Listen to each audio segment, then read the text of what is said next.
Hello, welcome to Forgotten Clubs of Wrexham, where today we'll go through a bit of a whistle-stop tour of the history of football in Coedpoeth. So this one I wanted to do, as I'm from the village, I've written a lot of football history, so I wanted to do one about Coedpoeth as well.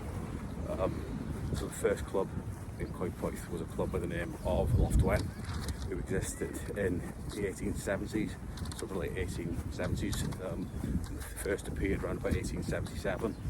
Now, Loftw is the name of a house which is on the high street, and so the footpath, locally known as Spiders Lane, between Hill Glyndŵr and the high street, Loftw house is sort of next to that, off that. So they were the first club in Coedpoeth. In the early 1880s, there's a team by the name of Equitables who appeared, and they entered the Welsh Cup in 1881. So the name Equitables is sort of interchangeable with Coedpoeth. Both clubs sort of appear in the 1880s and then disappear around about 1884, around about the same time. So I think it's interchangeable and it's relating to the same club. In 1882, Coedpoeth got to the second round of the Welsh Cup, and they played Wrexham, lost 2-0, but one of the match reports says about local fans interfering, challenging the referee's decisions and trying to interfere with the field of play and all that sort of stuff.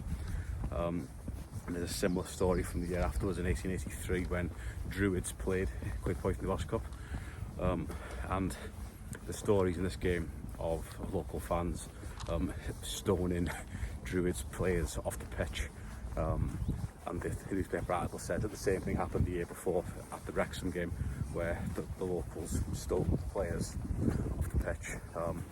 There is a Coedpoeth version of events where they refute the claim to say that they're acting in self-defence, that the Druids players roughed up the Coedpoeth players.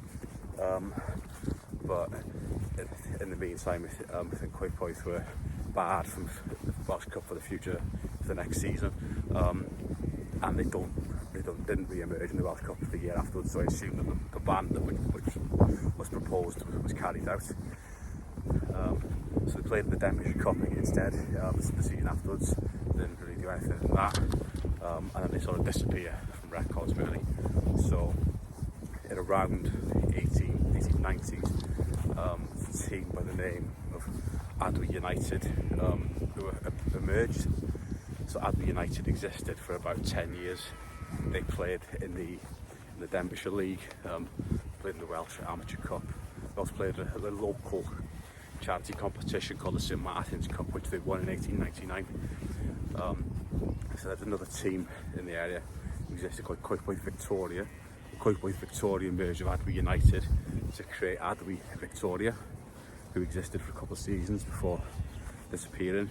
We see the first mention of the name Coedpoeth United around 1907, playing in the Wrexham District League. I played a couple of seasons in that before disappearing around about 1910. They did re-emerge in 1914, but World War One put a stop to all football. So Coedpoeth re-emerged again in the interwar period, playing in the Wrexham District League and playing in the Welsh National League in the interwar period. So after the war in the 1950s, Coedpoeth United re-emerged again, playing in the Welsh National League. And then in the 1960s and 70s, there was a club by the name of Coedpoeth Sports Club. So Coedpoeth Sports Club were managed by my Tide. If you're not familiar with the word Tide, it's Welsh for grandfather. So Councillor Bob Squire was their manager in the 60s and 70s. After that, Coedpoeth emerged again in the 1980s, and then we have the current incarnation of the club, which appeared again in the 1990s. We're still active to this day. So I mentioned about Coedpoeth Victoria and Adwy United. Both of these clubs held like an annual sports day, and it was on a place called Victoria Fields. Victoria Fields is roughly corresponds to the area around the back of the old New Inn pub where the community centre used to be, where the houses are by there now.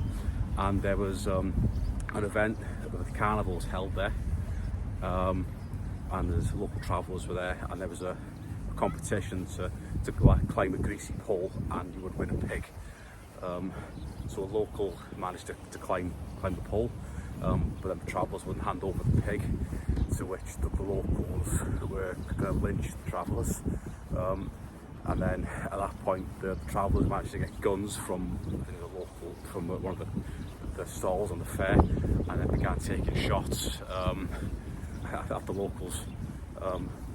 So I think the police obviously investigated this, but I think it found in the end that the travellers had acted in self-defence against the locals because they were going to lynch them. But yeah, that's a bit of a whistle-stop tour really of football in Coedpoeth.